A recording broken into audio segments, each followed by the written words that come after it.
A proposta da palavra de Deus para o nosso coração hoje é que nós consigamos viver em uma dimensão diferente. A proposta do sermão hoje, a proposta da palavra de Deus, ela vem para nós aprendermos a viver além das nuvens. Quero levar você hoje, biblicamente, a enxergar um pouco além e viver um pouco além, viver além das nuvens. E eu não sei se você já parou para prestar um pouco de atenção nesse texto que está aí colocado para você, Isaías capítulo 40, no versículo 31, a palavra de Deus fala assim que os que esperam no Senhor renovarão as suas forças, sobem com asas como águias, correm e não se cansam, caminham e não se fadigam. Eu não sei se você já parou para pensar. Bom, primeiro, vamos fazer uma pergunta aqui. Quem junto comigo está cansado? Levanta a mão. Ó, que bom. Que é bom, porque é sinal que não sou só eu que estou ficando velho. Nós estamos cansados. Eu tenho dito aqui que a nossa geração é a geração dos cansados. Todo mundo, nós temos duas coisas em comum hoje. Nós não temos tempo e nós estamos cansados. É ou não é? Talvez você teve um pouquinho de vergonha de levantar a mão aí e tal, mas lá no fundo, uma das grandes desculpas que você dá é: eu não tenho tempo ou eu estou cansado. E a Bíblia diz que aqueles que esperam no Senhor, eles o quê? Renovarão as suas forças, e eles vão subir com asas como águia.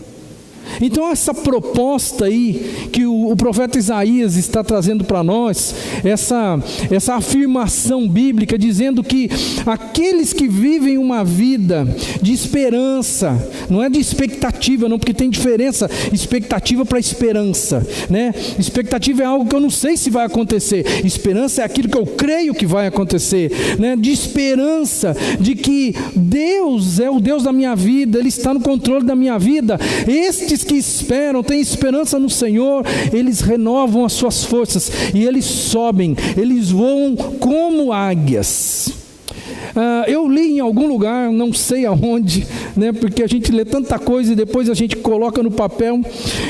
Eu li que a águia, porque a Bíblia ela assemelha a gente à águia, e hoje eu vou falar bastante de águia aqui, para você entender por que a Bíblia fala de águia, né? A águia ela tem uma coisa interessante, quando ela avista à frente dela uma tempestade, uma grande tormenta, ela age de três formas. A primeira forma que ela age, ela pode usar os ventos da tempestade. Todo mundo tem medo de tempestade aqui. Quando os ventos começam a acontecer, todos nós nos encolhemos um pouco. A águia ela tem uma estratégia. A primeira estratégia dela ela abre as asas e ela aproveita o vento da tempestade e ela fica planando ali, ó, numa boa, tranquila. Ela não precisa mais bater a asa, porque o vento é tão forte que ela só estica as asas e ela fica planando no meio da tempestade. Os que esperam no Senhor sobem como águias. No meio da tormenta, no meio da tempestade, eles não se apavoram, eles apenas esticam as suas asas e aproveitam o vento da tempestade. Mas tem uma outra maneira da águia enfrentar a tempestade. A águia pode voar, dizem os estudiosos especialistas, que ela pode voar a 90 km por hora. E em determinados momentos, quando ela não quer ficar de boa ali, ela cruza a tempestade a 90 km por hora. E o que vai acontecer? Aquela tempestade logo vai passar, porque ela está passando no meio da tempestade, a 90 km por hora, e daqui a pouco não tem mais tempestade, ela vai passar lá do outro lado. Isso para ela não é impedimento. Mas tem uma terceira coisa, que daí talvez tenha um pouquinho a ver com o que Isaías estava falando aqui para a gente. Na tempestade, a terceira possibilidade da águia é ela subir, e ela passar as nuvens da tempestade. Você já teve a oportunidade de voar de avião, é claro, num dia de chuva, de tempestade aqui embaixo? Você já teve a oportunidade? Isso já aconteceu com você? Se você já passou por isso, você experimentou uma coisa maravilhosa. Porque quando você, é verdade, quando você passa, dá um medo incrível quando você está passando no meio das nuvens, mas o avião vai subindo, e chega um momento, sabe o que acontece?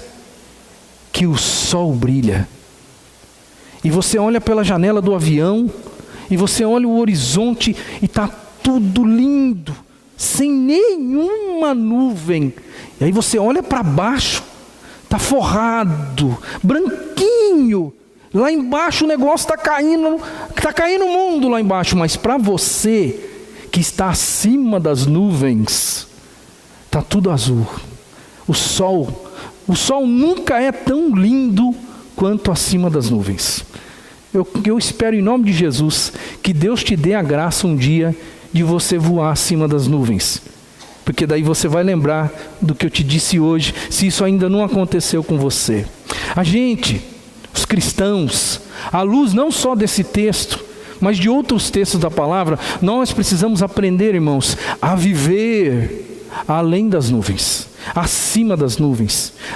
Como as águias sobem acima das nuvens e elas vivem uma vida diferente, uma outra dimensão. A gente precisa aprender a viver assim, porque Deus nos dá essa possibilidade. Você vai caminhar comigo aqui e vai ver que é verdade. O que a gente enxerga além das nuvens, além de um sol brilhante? E o que a gente enxerga além, daquele azul lindo do dia? Eu quero agora pegar aqui um outro texto da palavra, que é o livro de Naum, do profeta Naum, no capítulo 1. E nós vamos ver dos versos 3 até o 7. Naum 1, do 3 até o 7, eu quero ler com você. Eu quero fazer um link deste texto com o texto de Isaías, que diz que os que esperam no Senhor, renovarão suas forças, eles subirão com asas como águias, correrão e não se cansarão, caminharão e não se fadigarão. Então vamos ver o que existe acima das nuvens. E o profeta Naum teve uma visão de Deus. Ele teve uma visão de Deus e ele descreve essa visão de Deus no livro que nós vamos ler agora, ou pelo menos no comecinho dele nós vamos ler agora. Até digo para você ler ele inteiro na sua casa, quem sabe ainda hoje, porque são apenas 3 capítulos, uma leitura rápida antes de dormir. Hoje você pode ler ele inteiro, mas aqui no início você já vai entender o que Naum enxergou além das nuvens, porque ele pinta para a gente um quadro muito lindo, da presença de Deus, que ele consegue enxergar. Diz assim a palavra do Senhor: o Senhor é muito paciente, mas o seu poder é imenso. O Senhor não deixará impune o culpado. O seu caminho está no vendaval e na tempestade, e as nuvens são a poeira dos seus pés. Ele repreende o mar e o faz secar, faz que todos os rios se sequem, Bazã e o Carmelo se desvanecem, e as flores do Líbano murcham. Quando ele se aproxima, os montes tremem e as colinas se derretem, a terra se agita na sua presença, o mundo e todos os que nele vivem. Quem pode resistir à sua indignação? Quem pode suportar o despertar da sua ira? O seu furor se derrama como fogo e as rochas se despedaçam diante dele. O Senhor é bom, um refúgio em tempos de angústia. Ele protege os que nele confiam. O que, à luz desse início de texto aqui, você descobre pelo menos 3 coisas. Aquilo que Naum enxergou além das nuvens, eu quero mostrar para você aqui e transformar isso em 3 pontos. Primeiro, o que nós enxergamos além das nuvens? Nós enxergamos a Deus. O texto, no versículo 3, na parte C, no finalzinho ali, Naum, ele diz assim, que as nuvens são o pó dos seus pés, ou seja, dos pés de Deus. Então o que Naum enxerga ali, nessa visão que ele tem de Deus? Ele enxerga o próprio Deus.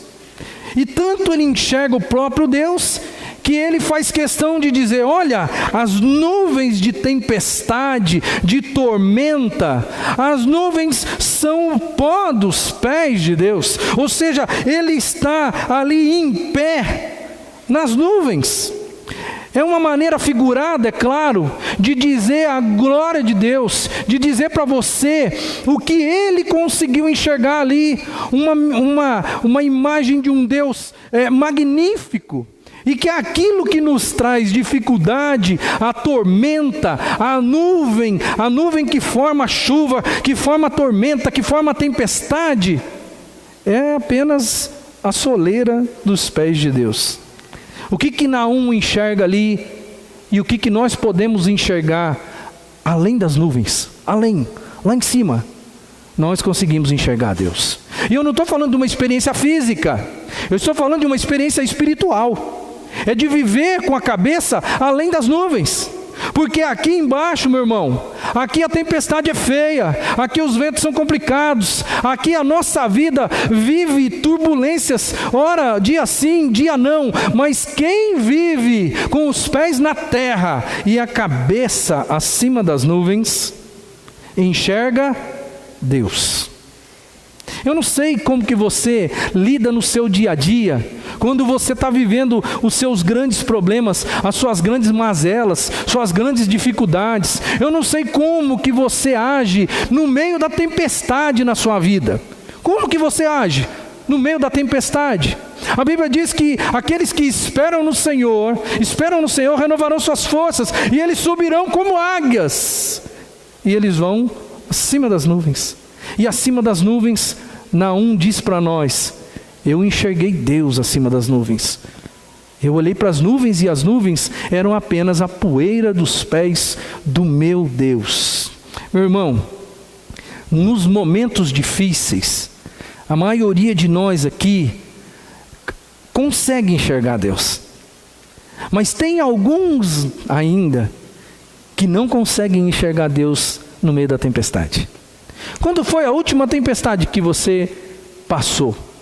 Como que foi passar por essa tempestade? A sua cabeça estava onde? Como você se comportou? Eu quero dizer para você, se você é uma pessoa que espera em Deus, nenhuma escuridão é capaz de ofuscar a luz da presença de Deus na sua vida. Nenhuma escuridão, porque se tem uma coisa que a tempestade faz com a gente aqui embaixo, é deixar a gente na escuridão. Quanto mais densa a tempestade, mais escuro fica a terra. Mas quem vive além das nuvens, quem tem a cabeça além das nuvens, os que esperam no Senhor, eles apenas enxergam o seu Deus. E a luz de Deus, ela é muito maior do que as trevas que a tempestade proporciona. Para você saber se você consegue enxergar a Deus na hora da tormenta, na hora da tempestade, é só você fazer uma avaliação de como você se comporta. Como você se comporta no momento da tempestade? Você fica todo agitado? Você fica com medo? Você fica perambulando sem saber o que fazer? Ou você fica tranquilo porque pode tudo estar caindo, mas a tua cabeça está enxergando Deus? Os que esperam no Senhor renovarão as suas forças, sobem com águias e enxergam um Deus cujas nuvens são o pó dos seus pés. Segunda coisa que eu quero ver com você, porque depois que a gente enxerga Deus, é natural e é um caminho lógico. Depois que a gente enxerga Deus, a gente reconhece o grande poder que este Deus tem. Porque não adianta muito só enxergar a figura de Deus, sem perceber e sem reconhecer o poder que existe nas mãos deste Deus. Eu quero que você, mais uma vez, com muita calma, olhe para o texto de Naum e tente enxergar aquilo que ele está descrevendo para você, porque ele está descrevendo a figura de um Deus super poderoso. Vamos dar uma lida de novo, e agora a gente vai ler o 3, a parte A, a parte B, e depois do 6, que vai dizer ali sobre esse poder de Deus, tá ok? Eu vou ler o texto todo, você vai conseguir captar o que eu quero deixar claro aqui. O texto diz assim: o Senhor é muito paciente, mas o seu poder é imenso, e o Senhor não deixará impune o culpado. Agora, vá comigo para o verso 4, que diz assim: Ele repreende o mar e o faz secar, faz que todos os rios se sequem, Bazã e o Carmelo se desvanecem, e as flores do Líbano murcham. Quando ele se aproxima, os montes tremem, as colinas se derretem, a terra se agita na sua presença, o mundo e todos os que nele vivem. Quem pode resistir à sua indignação? Quem pode suportar o despertar da sua ira? O seu furor derrama como fogo, e as rochas se despedaçam diante dele. Parece um texto meio cataclismático. Um texto que mostra para a gente de uma maneira figurada, porque é uma visão. Isso aqui não está acontecendo materialmente falando, isso é uma visão. Isso é só para deixar claro para os leitores de Naum, que este Deus que ele está vendo, que esse Deus que ele está vislumbrando, esse Deus é grande, esse Deus tem as nuvens como o estrado dos seus pés, ou seja, ele está firmado acima das nuvens, e todas as coisas estão diante dele, e todas as coisas, quando ele se apresenta, aquilo que é material, ele se desmaterializa. É uma figura de linguagem para dizer assim: o poder dele é muito grande, muito grande. Pois é, meu irmão, Naum apresenta para a gente um Deus grande, poderoso. E tem um outro detalhe, que às vezes para nós, que principalmente a nossa geração, que nós não conseguimos captar muito bem. Naum vai dizer que esse Deus, ele é tremendo em poder, quando ele enxerga ele na visão. E eu vou trazer aqui agora alguns textos, não todos da Bíblia, mas alguns apenas, que narram a descrição de pessoas que também tiveram visões de Deus. Eu vou trazer para você, em primeiro lugar, aquilo que Isaías disse quando ele viu Deus. Isaías no capítulo 6, versículo 1, a Bíblia diz assim: eu vi o Senhor, aonde que ele estava? Assentado num alto e sublime trono. Tá ok, o máximo que a gente vai chegar perto de trono aqui, é olhar para um presidente da república. Mas nem o presidente da república, nenhuma república, tem o poder que um rei que senta no trono tinha. Então nós não temos ideia do que é alguém sentado no trono. O mais próximo que nós, dessa geração, vamos chegar de alguém sentado no trono é a rainha Elizabeth da Inglaterra. E que, diga-se de passagem, é apenas um personagem, porque ela não manda nada. Vamos falar a verdade? Ela não manda nada. Então esse é o estereótipo que nós temos de alguém que senta no trono. Mas não era essa a realidade de alguém que senta no trono, quando Isaías viu o Deus Todo-Poderoso sentado no trono. Naqueles momentos, naquelas gerações, os reis eram homens de poder. Homens que falavam vai, vai, vem, vem, fica, fica. Homens que falavam morre, morre. Homens que falavam vive, vive. Homens que detinham todo o poder nas suas mãos. E olha que coisa interessante, Naum olha para esse Deus e faz um retrato grandioso do poder desse Deus.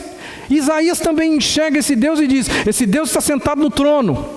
Mas aí um outro profeta, em 2 Crônicas 18 vai dizer: vi o Senhor assentado no seu trono. e todo o exército do céu estava à sua direita e à sua esquerda. Mais uma pessoa que enxergou a visão do Deus Todo-Poderoso e que relata para a gente aonde Ele está? No trono. Mais um texto, Salmo 103:19, diz assim a palavra: nos céus estabeleceu o Senhor o seu trono, e o seu reino domina sobre tudo. Você está enxergando comigo que a Bíblia vai massacrando a ideia de que existe um Deus acima das nuvens, que estabeleceu o seu trono e que domina sobre todas as coisas. Quem vive com a cabeça acima das nuvens enxerga um Deus sentado no trono. Isso quer dizer um Deus que governa todas as coisas. Mas não para por aí. Salmo 113, verso 5. Quem há semelhante ao Senhor nosso Deus, cujo trono está nas alturas? E se você olhar com um pouquinho mais de carinho, quem sabe até hoje, o livro de Apocalipse, no capítulo 4, que quando João está na ilha de Patmos preso, ele começa a ter a revelação do Apocalipse, e ele também diz: eu vi o Senhor assentado num alto e sublime trono. Eis aí alguém que estava vivendo uma vida de prisão, estava lá com uma sentença praticamente de prisão perpétua, em uma ilha, que poderia estar dizendo para o mundo: não vale a pena seguir Deus, olha onde eu fui parar. No entanto, a cabeça de João, ela está onde? Acima das nuvens. E ele consegue enxergar um Deus, e consegue enxergar o poder desse Deus. E ele diz: eu vi o Senhor sentado no trono. Quando foi a última vez, no meio da sua tempestade, que a sua cabeça, ela foi além das nuvens e enxergou a presença de Deus, e enxergou depois o poder, o poderio desse Deus? Quando a gente entra nessa perspectiva, tudo se acalma, tudo se acalma. Se você no meio da dor e da tempestade, você não sabe o que fazer, você perde o rumo das coisas, você imagina que tudo vai dar errado, você tem medo, você começa a titubear nas tomadas de decisão, é porque a sua cabeça, meu querido, não vive acima das nuvens. E a Bíblia propõe para todos os cristãos, porque a Bíblia diz assim: os que esperam no Senhor, esses renovarão suas forças, subirão com asas como águias. E eles vão ter a oportunidade de enxergar além. É uma linguagem figurada, mas que traz uma realidade absoluta. Porque quem vive, irmão, quem vive acima das nuvens, é uma pessoa que de verdade mesmo encontra tranquilidade para a alma no momento difícil, refrigério, sabe aquela coisa gostosa quando você está precisando e você encontra, porque você está com a cabeça acima das nuvens. E é diferente viver lá. Lá é mais tranquilo, porque lá você encontra um Deus reinando, sentado no trono, e que não tem nada nesse mundo que fuja ao controle do rei. Nada. Uma palavra só do rei faz tudo mudar. Quem é servo do Deus Todo-Poderoso e enxerga Ele sentado no trono, tem menos medo na alma e consegue caminhar nessa vida aqui com mais tranquilidade. Quando você vai num velório, você enxerga muito bem a postura das pessoas e quem as pessoas são, porque ali as pessoas mostram quem elas são. Geralmente as pessoas muito desesperadas, elas não, a palavra desesperadas, elas não têm esperança, elas não esperam no Senhor. E as pessoas desesperadas, elas se mostram de uma maneira mais vigorosa na hora da morte. E as pessoas mais calmas, mais pacíficas, mais tranquilas, no pior momento da vida do ser humano, que é a morte, essas você vai poder perceber que existe uma coisa que intriga a nossa alma.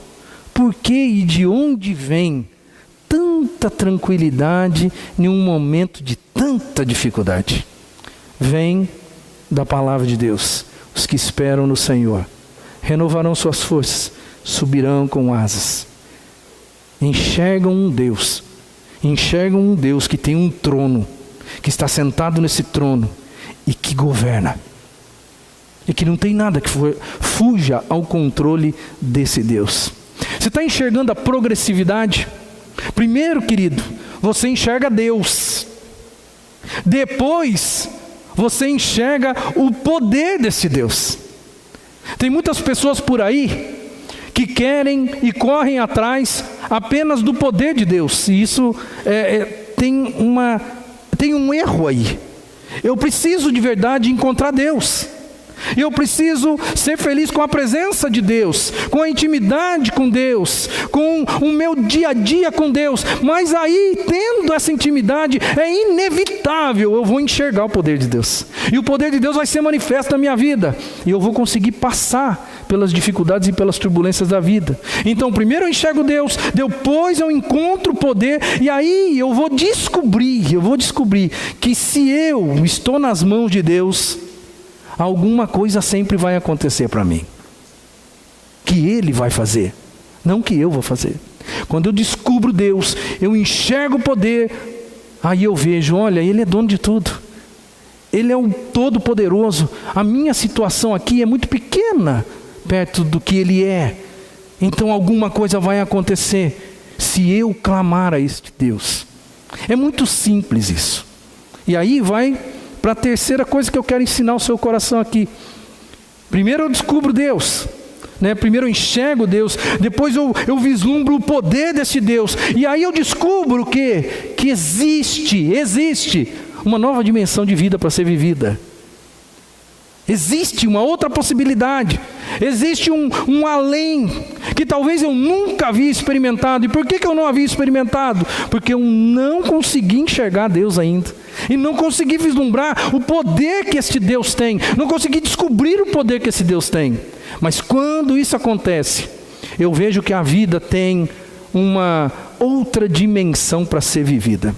E aí, eu quero olhar com você o verso 7, porque é interessante, veja como de uma forma abrupta, Naum, que está narrando essa visão, ele fala do poder de Deus, ele fala que ninguém pode resistir à sua indignação, ninguém pode suportar a sua ira, o seu furor se derrama como fogo, no verso 6, as rochas se despedaçam diante dele. E aí no verso 7, ele muda o conteúdo de uma forma drástica, e ele diz assim: o Senhor é bom. O Senhor é bom, Ele é um refúgio em tempos de angústia, e Ele protege os que nele confiam. Você consegue enxergar que Naum, ele vislumbrou todo aquele poder, mas ele conseguiu enxergar também, no meio daquele Deus, que é aparentemente um Deus furioso, um Deus poderoso, um Deus que pode todas as coisas, que tem todo o poder nas suas mãos. Mas aí ele muda o tom e diz que o Senhor é bom, o Senhor é um refúgio em tempos de angústia, e que Ele protege os que nele confiam. Aconteça o que acontecer, Deus pode transformar as coisas, porque Ele é bom, porque nele eu encontro refúgio, e porque Ele me protege. Eu não vou perguntar se você concorda com isso, eu vou perguntar se você vive isso, se você consegue viver a bondade de Deus, perceber a bondade de Deus, se você consegue de verdade mesmo se refugiar em Deus na hora da tormenta, na hora da tempestade, na hora que as coisas estão difíceis, e se você consegue se sentir protegido, porque você confia nele, e que as circunstâncias da vida aqui, para você, são coisas que, se Deus quiser, Ele muda na hora que Ele quiser, porque Ele é grande, Ele tem todo o poder nas suas mãos. Eu queria perguntar para você, você consegue viver nessa dimensão? Você consegue viver porque a Bíblia aponta para mim que existe uma nova dimensão para ser vivida. Eu posso viver com os pés na terra, mas a minha cabeça, espiritualmente, ela pode estar acima das nuvens. E acima das nuvens eu consigo enxergar um Deus. Acima das nuvens eu consigo enxergar a glória de Deus. Acima das nuvens eu consigo enxergar o poderio de Deus. Acima das nuvens eu enxergo um Deus que me acolhe, um Deus bondoso, um Deus carinhoso, um Deus que me refugia na minha hora de angústia. Ó, irmãos, a vida para valer mesmo, a vida que vale a pena ser vivida, ela está além das nuvens. É por isso que a proposta de Deus para o seu coração hoje é: viva além das nuvens.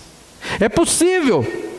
Talvez você diga para mim: pastor, isso daí parece muito bonito, mas parece também muito teórico. Parece que é muita letra e menos vida. Descubra uma pessoa que é um cristão temente a Deus, fiel a Deus, e comece a enxergar essa pessoa de uma forma diferente, e você vai encontrar ali alguém que vive com a cabeça acima das nuvens. Comece a ficar do lado de alguém que é cristão de verdade, e você vai perceber o que é viver com a cabeça acima das nuvens. Sabe, eu disse para vocês que a gente ia falar um pouco de águia hoje, porque o texto fala de águia, e não tem jeito da gente fugir dessa temática. Conta-se uma história de um camponês que um dia achou um filhotinho de águia. E ele pegou bem pequenininho o filhotinho, levou para a casa dele, e ele começou a criar aquele filhotinho de águia junto com as galinhas no galinheiro. E ele continuou lá criando o bichinho. Aí você sabe o que aconteceu, né? As galinhas cresceram, a águia também cresceu. E eu não sei se você tem uma ideia do que é uma águia, mas uma águia é um bicho grande, muito pesado. A envergadura das asas de uma águia é de 2,5 metros para cima. Imagina um bichinho desse vivendo junto com as galinhas. E o camponês criou esse bicho ali. Um dia chegou na cabana dele, né, porque o cara vivia no meio do nada. Chegou um naturalista lá, chegou um cara que gosta dos animais, que gosta da floresta, e chegou ali e se deparou com aquela cena, e ele conhecia o negócio, falou assim: cara, que negócio é esse? Ele falou assim: é a minha águia, mas na verdade ela é galinha. E o cara falou: que galinha o quê, rapaz? Você está louco? Ela é uma águia. Não é águia não, ela é galinha. Eu criei ela como uma galinha, e hoje ela é uma galinha. Presta atenção nela. E a águia ciscava junto com as galinhas. Ela fazia a mesma coisa que as galinhas lá, e estava comendo as minhoquinhas ali, e vivia como galinha. Mas o naturalista falou: não, ela é águia. E o colono falava: não, eu criei ela como galinha, hoje ela não é mais águia. E o cara ficou inconformado, falou: não, peraí. Foi lá, pegou a águia, botou ela no braço, e começou a falar assim: voa, você é uma águia. Você é a rainha das alturas. Voa, você é uma águia. E a águia olhava para ele com aquela cara: águia? O que é isso? E aí ela pulou de novo no chão e continuou a ciscar junto com as galinhas. O cara ficou inconformado. E aí o colono falava assim: eu não falei para você? É galinha. E o naturalista não se conformou. Pegou aquela águia, pegou o colono e falou assim: não, vem cá, vem comigo aqui. E eles foram até o alto de uma grande montanha. Chegando lá, o naturalista botou ela no braço, e ele esticou o braço, e aquele vento começou a bater na águia. A águia começou a tremer, até que em um momento ela abriu a asa dela. E quando ela abriu a asa dela, você sabe o que aconteceu, né? Ela voou. E aquela águia voou. E aquela águia voou, e os dois ficaram olhando, e aquela águia sumiu na imensidão dos céus. Foi despertado nela quem ela era. Ela vivia de uma forma diferente. Ela não estava sendo quem ela nasceu para ser. Porque alguém foi jogando milho para ela. Alguém foi dizendo para ela: você é galinha, você não é águia. Mas chegou um momento na história deste animal que ele se descobriu e que ele conseguiu viver na dimensão que ele deveria viver, nas alturas, na glória, porque não tem um animal capaz de voar tão alto como a águia.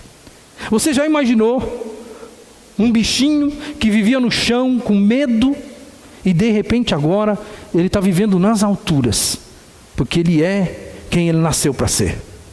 O cristão, os que esperam no Senhor, se você está cansado, meu irmão, renovarão as suas forças, subirão com asas como águia e vão experimentar uma outra dimensão de vida, porque estes confiam no Senhor. Tem um problema, é que tem muito crente por aí, e talvez você seja um, ou talvez você nem crente não seja, que você é águia, meu irmão, mas você está vivendo como galinha. Você tem tudo de águia, você tem um corpo de águia, mas a sua cabeça é de galinha. Tem muito crente vivendo desse jeito.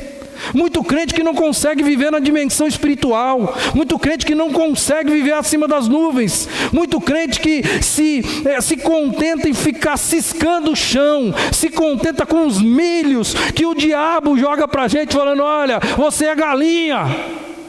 Tem muito crente que vive nessa dimensão. Tem muito crente que não experimenta a glória de Deus na sua vida. Tem muito crente que não consegue sentir o prazer de voar nas asas do Espírito. Tem muito crente que nem tem ideia do que é isso. Por quê? Porque foi criado como galinha.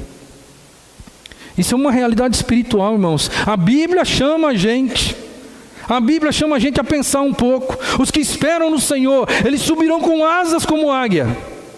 Correrão, não se cansarão, caminharão e não se fadigarão, diz a palavra do Senhor. Isso é para mim, isso é para você. Deus deu para a gente todos os recursos. Deus, Ele continua, querido. A visão de Naum, ela não foi pontuada, ela não foi daquele dia só e sumiu, não. Ainda existe um Deus.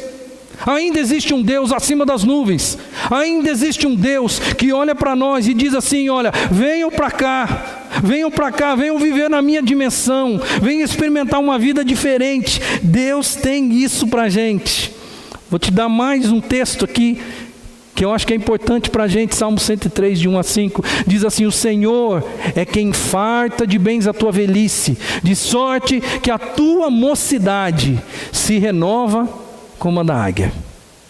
Tem mais uma história de águia para você, antes da gente ir embora hoje. A águia, ela vive por volta de 70 anos. 70. Só que chega num momento da vida dela, perto ali dos 40 anos, que ela tem que tomar uma decisão. Ela tem que tomar uma decisão crucial para a continuação da existência dela. E o que essa águia faz quando ela chega perto dos 30, 40 anos de vida? Porque o peso da idade vai chegando. O bico dela, que era muito forte, o bico ele começa a crescer muito, e ele começa a encurvar, e ele começa a ficar meio flácido. Ele já não tem aquele poder. As suas unhas, as suas garras também, elas crescem demais, e ela já não vai ter aquele poder de pegar a presa com toda a força que ela podia pegar antes. E as penas dela começam a ficar muito pesadas por causa da idade. Os caules das penas começam a ficar muito grosso. As penas começam a ficar muito, digamos assim, ela fica emplumada demais. As penas começam a incomodar o corpo. Tem muito peso nela. E ela tem que tomar uma decisão. E aí, a maioria das aves, elas sobem uma montanha, e elas ficam por 150 dias paradas no alto da montanha. E sabe o que elas fazem? Elas começam a bater o bico na rocha. O bico que está meio flácido, que está meio torto, que já impede ela de pegar. Ela começa a bater o bico na rocha, até que o bico dela caia e comece a nascer um bico novo. Quando o bico novo nasce, isso demora um tempo.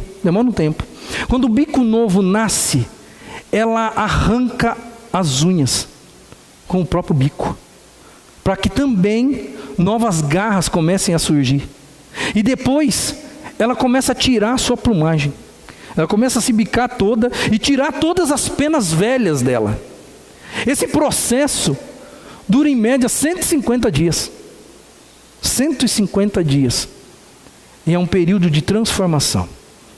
E aí então ela tem um bico novo, garras novas, uma plumagem nova, e aí ela consegue viver mais 30 anos.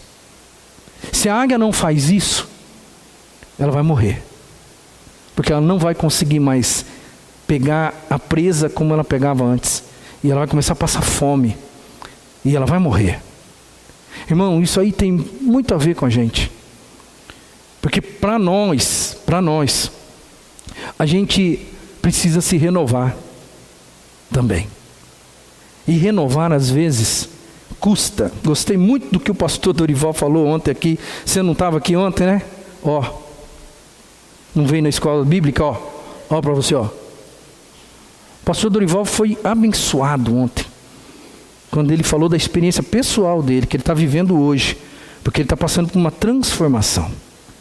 E ele disse uma coisa para nós: a transformação dói. E ele está sentindo na pele e no corpo que a transformação dói, mas a transformação é abençoadora. E ela pode demorar um tempo, essa dor pode demorar um tempo, mas vai chegar um momento que ela vai começar a fazer o efeito benéfico. A Bíblia diz que a tua mocidade se renova como a da águia. A Bíblia não fala as coisas ao léu, não, é porque as coisas acontecem e elas têm sentido. Tem muito cristão, e talvez você seja um deles, que precisa passar esses 150 dias de águia para se renovar, para começar de novo e ter gás, porque a jornada não acabou, porque você tem ainda muito pela frente. Deus ainda conta muito com você. Você precisa enxergar esse Deus, você precisa contemplar o poder dele, você precisa descobrir que tem uma nova dimensão para ser vivida e que você precisa se renovar, porque Deus ainda tem muita coisa para você, meu irmão, como cristão, muita coisa no trabalho, muita coisa para abençoar a sua vida, mas é preciso passar por uma transformação. Porque os que confiam no Senhor, diz a palavra, renovarão as suas forças. Você está cansado? Você está cansado? Os que confiam no Senhor podem passar por um período de renovação. É por isso que o apóstolo Paulo escreveu Romanos 12, de 1 a 2, e com esse texto eu encerro minha palavra para você. Ele diz assim: portanto, irmãos, rogo-lhes pelas misericórdias de Deus, que se ofereçam em sacrifício vivo, santo e agradável a Deus. Este é o culto racional de vocês. Não se amoldem ao padrão deste mundo, mas transformem-se pela renovação da sua mente, para que sejam capazes de experimentar e comprovar a boa, agradável e perfeita vontade de Deus. Eu destaco aqui no texto: você precisa se colocar como sacrifício vivo diante de Deus. Você precisa não se conformar ou tomar a forma do padrão do mundo. E isso tem várias conotações, é claro. Desde você viver uma vida em pecado, como a vida do mundão aí vive fora, mas também de você ter uma cabeça diferente. Uma cabeça nas nuvens, que enxerga Deus, o seu poder, a sua autoridade e a dimensão que Deus pode te dar. E para isso, vem a última palavra: transforme-se. Renove a sua mente. Se a águia precisa transformar o seu corpo para conseguir sobreviver? O cristão autêntico precisa transformar a sua mente dia após dia para aprender a viver na dimensão abençoadora acima das nuvens. Você precisa passar por isso. Eu quero encerrar o culto e encerrar essa palavra de Deus para você. Eu quero cantar junto com você uma canção que vai falar de fé provada na hora da dor e daquilo que Deus pode fazer por você na hora da sua tempestade, na hora do seu momento de angústia e de tristeza. Eu quero convidar você a ficar em pé e junto comigo cantar essa canção, rompendo em fé. E eu gostaria que quando você cantar essa canção, você diga para o Senhor aí, diga para o Senhor: Senhor, eu quero renovar a minha mente hoje, eu quero aprender a viver acima das nuvens. Senhor, nos meus momentos difíceis, eu me embolo todo, eu não sei nem como agir, mas eu quero descobrir o Deus bom, que me refugia, que me guarda, que me protege na hora da angústia. Se você quiser fazer isso, querido, enquanto a gente canta essa canção, vem para frente. Se você quer começar a transformar a sua mente, quer começar a viver num outro padrão, numa outra dimensão, quer pedir a Deus para Ele te dar força para você fazer isso, vem para frente. A gente vai orar por você quando você chegar aqui. Vamos cantar em nome de Jesus.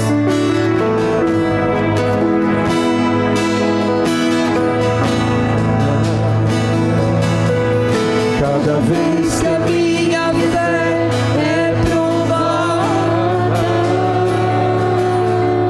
tu me dás a chance de crescer um pouco mais. As montanhas e vales, desertos e mares que atravesso me levam pra perto de ti. Minhas provações não são maiores que meu Deus e não vão me impedir de caminhar.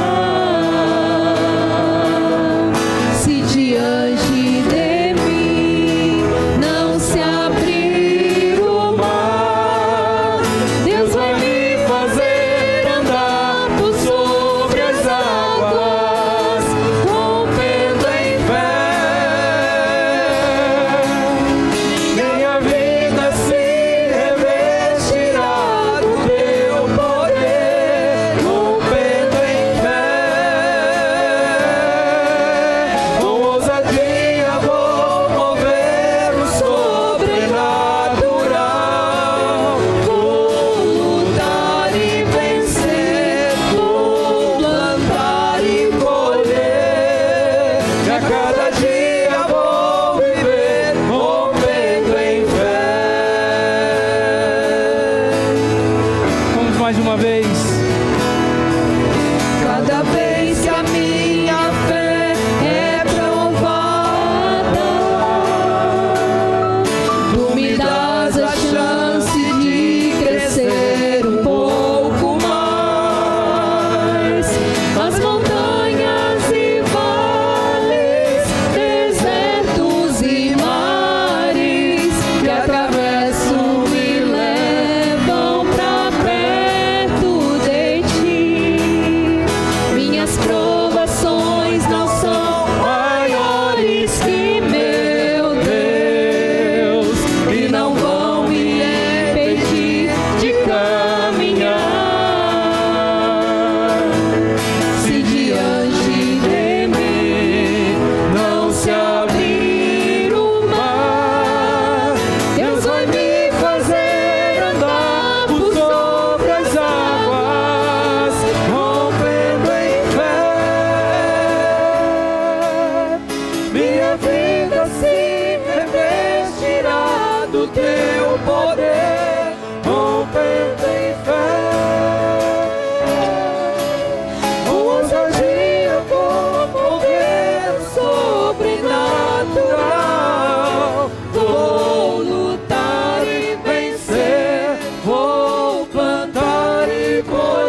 minha vida se revestirá do teu poder, rompendo em fé. Ousadia vou mover no sobrenatural. Vou lutar e vencer, vou plantar e colher, e a cada dia vou viver rompendo em fé. E a cada dia vou viver rompendo em fé. E a cada dia vou viver rompendo em fé. Ensina-nos, Senhor. Ensina-nos a vivermos pela fé. É verdade que nós vivemos um mundo difícil, caído, cheio de turbulência, de tempestades, cheio de angústias, de dores, de sofrimento.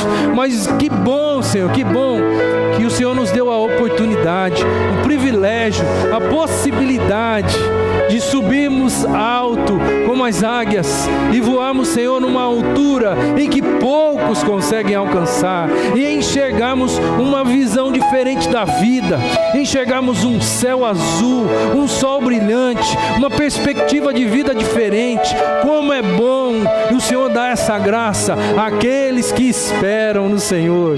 Oh Deus, em nome de Jesus, que exista aqui hoje crentes, homens e mulheres de Deus, que esperem no Senhor, e que na hora da angústia, na hora da tribulação, na hora em que a tempestade for forte, acirrada sobre eles, que eles tenham a graça de viver acima das nuvens, que eles percebam como é bom viver aonde o Senhor vive, como é bom experimentar, enxergar o Senhor, enxergar o teu poder, enxergar que existe uma vida diferente para ser vivida, uma vida, Senhor, que vai além do que as pessoas medíocres podem enxergar. Deus, em nome de Jesus, que nós não sejamos crentes medíocres, que nós não sejamos águias que vivem como galinhas, que nós não sejamos pessoas que vivem aquém daquilo que o Senhor espera, daquilo que o Senhor nos deu, daquilo que o Senhor projetou para cada um de nós. Que em nome de Jesus, a tua graça, o teu poder, ele se manifeste na vida de cada um de nós aqui, para a honra e glória tão somente do teu nome. Aqueles que estão cansados, abatidos, sobrecarregados pela angústia da vida, Senhor, que em nome de Jesus o Senhor os tome pelos braços e o Senhor os eleve agora, em nome de Jesus, às alturas, à tua presença, para que eles possam enxergar algo que talvez, mesmo sendo cristãos, mesmo sendo crentes, mesmo sendo participando de uma igreja, ainda não perceberam, Senhor. Tem misericórdia desses que estão fracos e que precisam que o Senhor os tome nos braços e os leve até a tua glória. Ó Senhor, faz isso por nós. A gente precisa disso. Tem gente aqui no nosso meio que precisa da tua graça, precisa da tua proteção, precisa do teu cuidado, precisa de experimentar aquele Deus bom, aquele Deus de refúgio que Naum enxergou naquela visão, aquele Deus que socorre e protege aqueles que estão precisados. Tem misericórdia de nós. Faz isso, Senhor. Derrama da tua graça, derrama do teu poder, derrama, Senhor, da unção do Senhor sobre estes que hoje estão desesperados no meio da angústia, e que eles experimentem algo novo e grandioso que só aqueles que vivem acima das nuvens podem experimentar, para a honra e glória do teu santo e soberano nome. Amém e amém. Que Deus nos abençoe, que você volte para sua casa diferente, vivendo acima das nuvens. Amém? Que Deus nos abençoe, irmãos. Você pode se sentar.